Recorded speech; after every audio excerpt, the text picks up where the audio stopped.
2 മക്കബായർ അധ്യായം 9. അക്കാലത്ത് അന്ത്യോക്കസ് പേർഷ്യാദേശത്തു നിന്ന് തോറ്റു പിൻവാങ്ങി പെർസെപ്പോളിസ് നഗരത്തിൽ പ്രവേശിച്ച് ക്ഷേത്രങ്ങൾ കവർ ചെയ്യാനും നഗരം കീഴ്പ്പെടുത്താനും ഉദ്യമിച്ചു. എന്നാൽ നഗരവാസികൾ ആയുധവുമായി പാഞ്ഞെത്തി അവനെയും അനുയായികളെയും തോൽപ്പിച്ചു. അന്ത്യോക്കസ് ലജ്ജിതനായി തിരിച്ചോടി. നിക്കാനോറിനും തിമോത്തയോസിൻ്റെ സൈന്യത്തിനും സംഭവിച്ചത് എക്ബത്താനായിലെത്തിയപ്പോൾ അവൻ അറിഞ്ഞു.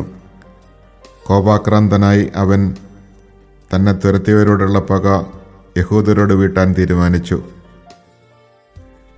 ലക്ഷ്യസ്ഥാനത്ത് എത്തുന്നതുവരെ രഥം നിർത്താതെ ഓടിക്കാൻ സാരഥിക്ക് കൽപ്പന നൽകി. ദൈവത്തിൻ്റെ വിധി അവനെ അനുയാത്ര ചെയ്തിരുന്നു. എന്തെന്നാൽ ജെറുസലമിലെത്തുമ്പോൾ അത് യഹൂദരുടെ ശ്മശാനമാക്കും എന്ന് അവൻ ഗർവോടെ പറഞ്ഞു. എന്നാൽ ഇസ്രായേലിൻ്റെ ദൈവവും സർവദൃശ്യവുമായ കർത്താവ് അദൃശ്യവും ദുശമവുമായ രോഗത്താൽ അവനെ പ്രഹരിച്ചു.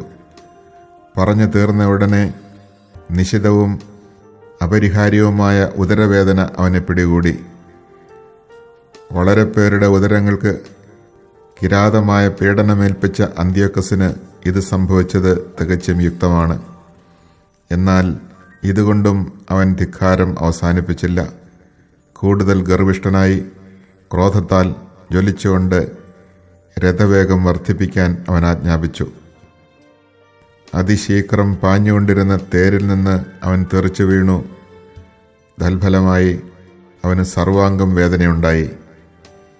അതിമാത്രമായ അഹങ്കാരത്താൽ തിരമാലകളെ ചൊൽപ്പടിക്ക് നിർത്താമെന്നും ഉന്നത ശൈലങ്ങളെ ത്രാസിൽ തൂക്കാമെന്നും വ്യാമോഹിച്ച അവൻ നിലം പതിച്ച് മഞ്ചലിൽ വഹിക്കപ്പെട്ടു.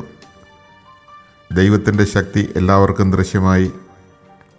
ആ അധർമ്മയുടെ ദേഹമാസകലം പുഴുക്കൾ നിറഞ്ഞു.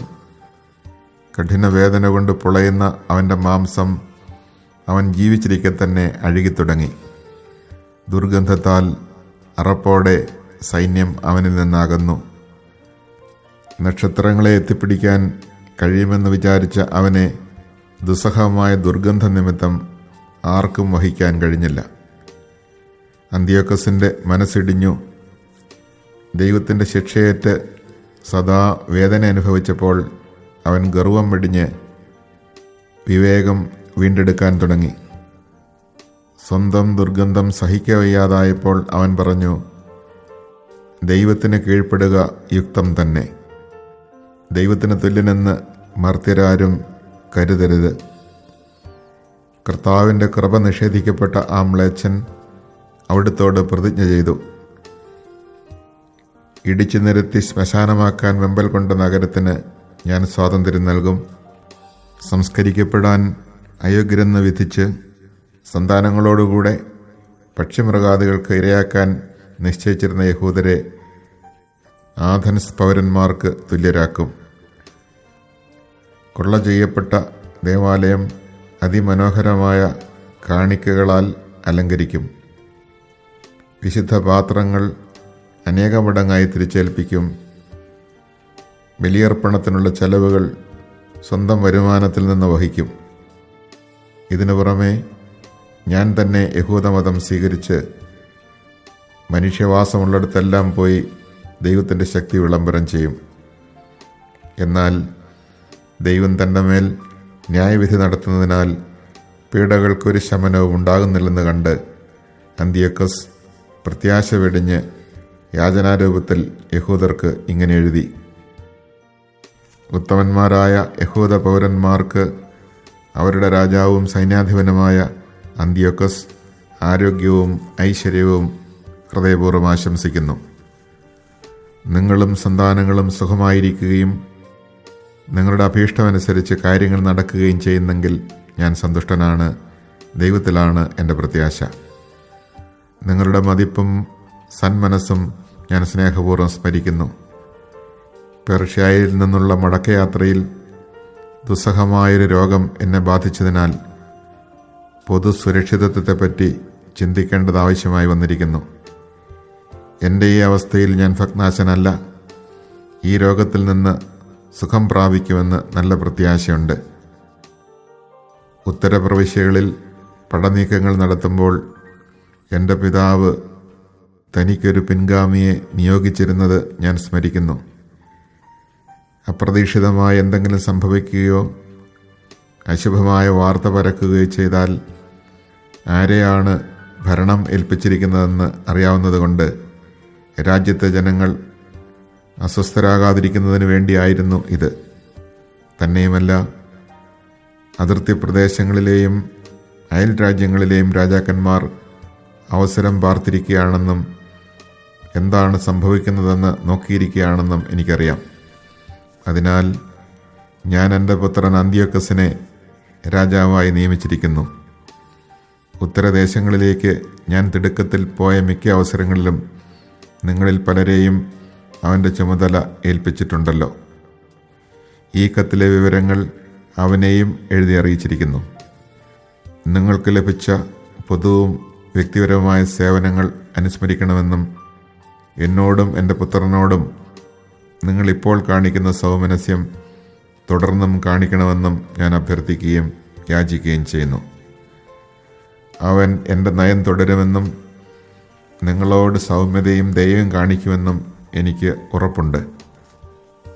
ഘാതകനും ദൈവദൂഷകനുമായ ആ മനുഷ്യൻ താൻ മറ്റുള്ളവരിൽ ഏൽപ്പിച്ചതിന് തുല്യമായ കഠിനവേദന അനുഭവിക്കുകയും അതിദയനീയമായി അന്യനാട്ടിൽ മലമ്പ്രദേശത്ത് വെച്ച് ജീവൻ വെടിയുകയും ചെയ്തു. രാജസേവകരിൽ ഒരുവനായ ഫിലിപ്പ് അവൻ്റെ ജഡം വീട്ടിലെത്തിച്ചു. അനന്തരം അന്ത്യോക്കസിൻ്റെ പുത്രനെ ഭയന്ന് അവൻ ഈജിപ്തിൽ ടോളമി ഫിലോമെത്തോറിൻ്റെ അടുക്കൽ അഭയം പ്രാപിച്ചു.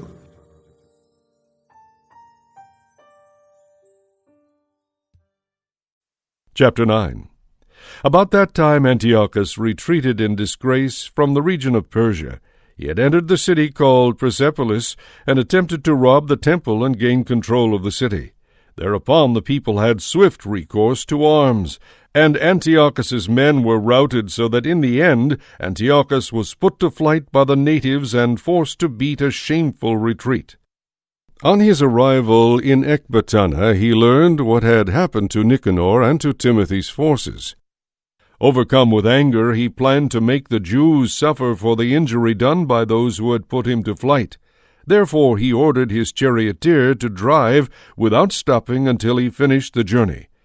Yet the condemnation of heaven rode with him, since he said in his arrogance, "I will make Jerusalem the common graveyard of the Jews as soon as I arrive there." So the all-seeing Lord, the God of Israel, struck him down with an unseen but incurable blow, for scarcely had he uttered those words when he was seized with excruciating pains in his bowels and sharp internal torment, a fit punishment for him who had tortured the bowels of others with many barbarous torments. Far from giving up his insolence, he was all the more filled with arrogance. Breathing fire in his rage against the Jews, he gave orders to drive even faster. As a result, he hurtled from the dashing chariot, and every part of his body was racked by the violent fall. Thus he who previously in his superhuman presumption thought he could command the waves of the sea, and imagined he could weigh the mountain-tops in his scales, was now thrown to the ground and had to be carried on a litter, clearly manifesting to all the power of God. The body of this impious man swarmed with worms, and while he was still alive in hideous torments, his flesh rotted off so that the entire army was sickened by the stench of his corruption. Shortly before, he had thought that he could reach the stars of heaven, and now no one could endure to transport the man because of this intolerable stench. At last, broken in spirit, he began to give up his excessive arrogance and to gain some understanding under the scourge of God, for he was racked with pain unceasingly. When he could no longer bear his own stench, he said, "It is right to be subject to God and not to think one's mortal self divine." Then this vile man vowed to the Lord, who would no longer have mercy on him, that he would set free the holy city, toward which he had been hurrying with the intention of leveling it to the ground and making it a common graveyard. he would put on perfect equality with the Athenians all the Jews, whom he had judged not even worthy of burial, but fit only to be thrown out with their children to be eaten by vultures and wild animals. He would adorn with the finest offerings the holy temple which he had previously despoiled. He would restore all the sacred vessels many times over, and would provide from his own revenues the expenses required for the sacrifices. Besides all this, he would become a Jew himself, and visit every inhabited place to proclaim there the power of God. But since God's punishment had justly come upon him, his sufferings were not lessened. So he lost hope for himself, and wrote the following letter to the Jews in the form of a supplication. It read thus: To my esteemed Jewish citizens, Antiochus, their king and general, sends hearty greetings and best wishes for their health and happiness. If you and your children are well and your affairs are going as you wish, I thank God very much, for my hopes are in heaven. Now that I am ill, I recall with affection the esteem and good will you bear me. On returning from the regions of Persia, I fell victim to a troublesome illness, so I thought it necessary to form plans for the general welfare of all. Actually, I do not despair about my health, since I have great hopes of recovering from my illness. Nevertheless, I know that my father, whenever he went on campaigns in the hinterland, would name his successor, so that if anything unexpected happened or any unwelcome news came, the people throughout the realm would know to whom the government had been entrusted, and so not be disturbed. I am also bearing in mind that the neighboring rulers, especially those on the borders of our kingdom, are on the watch for opportunities and waiting to see what will happen. I have therefore appointed as king my son Antiochus, whom I have often before entrusted and commended to most of you when I made hurried visits to the outlying provinces. I have written to him the letter copied below. Therefore I beg and entreat each of you to remember the general and individual benefits you have received, and to continue to show good will toward me and my son. I am confident that, following my policy, he will treat you with mildness and kindness in his relations with you. So this murderer and blasphemer, after extreme suffering such as he had inflicted on others, died a miserable death in the mountains of a foreign land. His foster brother Philip brought the body home, but fearing Antiochus' son, he later withdrew into Egypt to Ptolemy Philometor.